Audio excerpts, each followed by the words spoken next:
In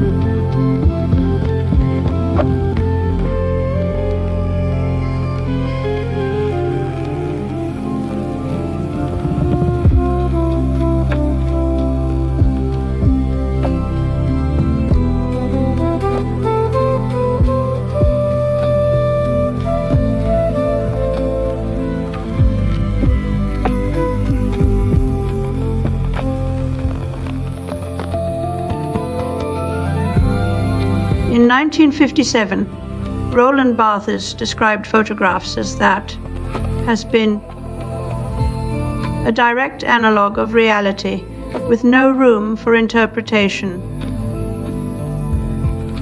But what happens when the machine that records becomes the one that invents? AI can now generate images so convincing they feel lived in, even though they have never been seen by anyone before. The camera once captured the world. Now algorithms simulate it from scratch. Barthes would call these algorithmic simulations noise. But not because they break meaning. No, they perfect it in a way that makes truth optional.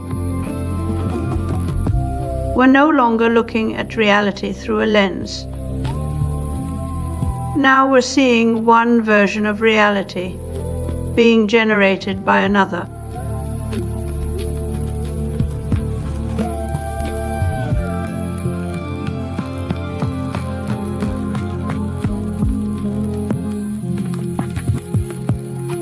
In mid-20th century photography, every grain of film held a story. Scratches were signs of truths, not technical failure. These flaws became part of the visual language we trusted to define authenticity. As color printing and professional labs improved quality, people began to long for the imperfections they once feared. So what happened when those very marks were stripped away? We didn't just lose resolutions. We lost a cultural memory, one that had been coded into dust and light. Mid-eye humanization tools take this absurdity further. Instead of making machines perform better,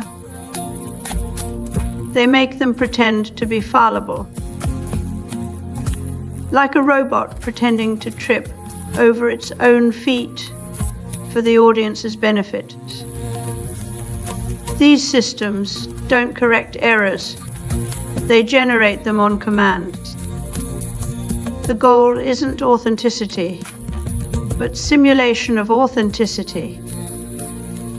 It's not about making music human again. It's about making machines convincing enough that we forget how artificial they are.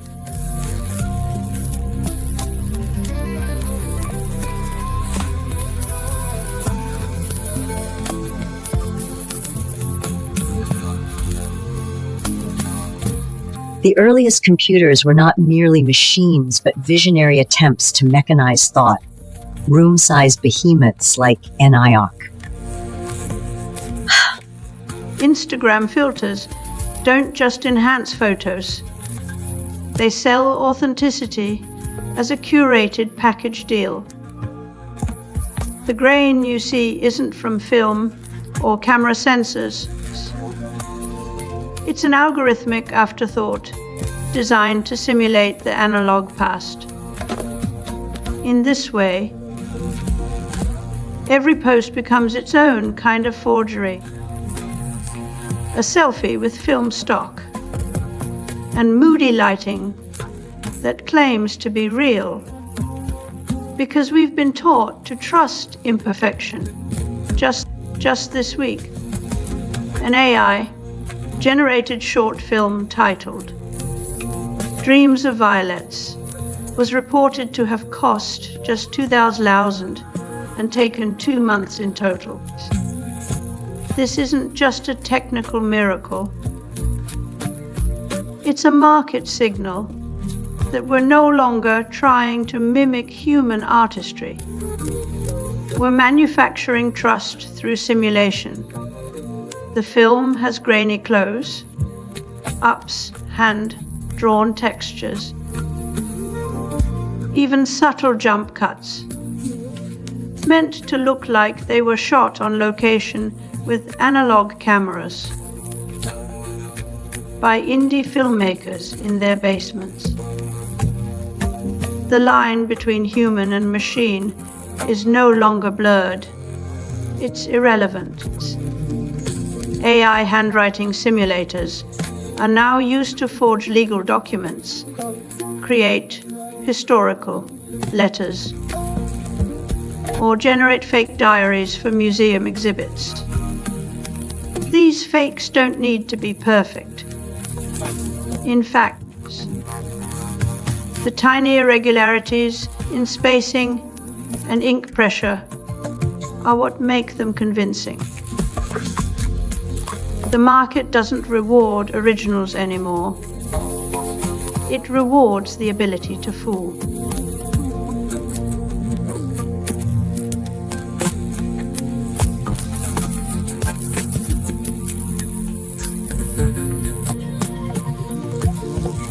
We have a new human being, and that's Chris Potter of Memetics Corporation, a new synthesizer, the Yamaha DX100, and a new computer, the Commodore Amiga. Neil Postman warned of a future where truth is measured not in human terms, but by the flicker of green lights on a machine. In Technopoly, we surrender to algorithms that flatten meaning into numbers and blur the line between signal and spectacle. The more efficiently they operate, the less room there is for doubt or ambiguity. What matters most isn't whether something is true, just whether it's compatible with the system. After this clip, consider how easily we've let technology redefine creations. If an algorithm can mimic style and generate work that feels authentic, then what becomes of the human hand? The writer, the painter, the craftsman. Their role is not just diminished, but erased from the narrative. The original no longer holds a seat at the table. It's been replaced by a ghost in the code. The idea of authorship is now a social construct in crisis. Wendy Huai Kayong Chun describes how code becomes a fetish. The source, the intention, the meaning, all are projected onto the machine that runs it. When we reverse engineer an algorithm to make sense of its output, we forget that the human who trained it was also a generator, just with more randomness and fewer rules.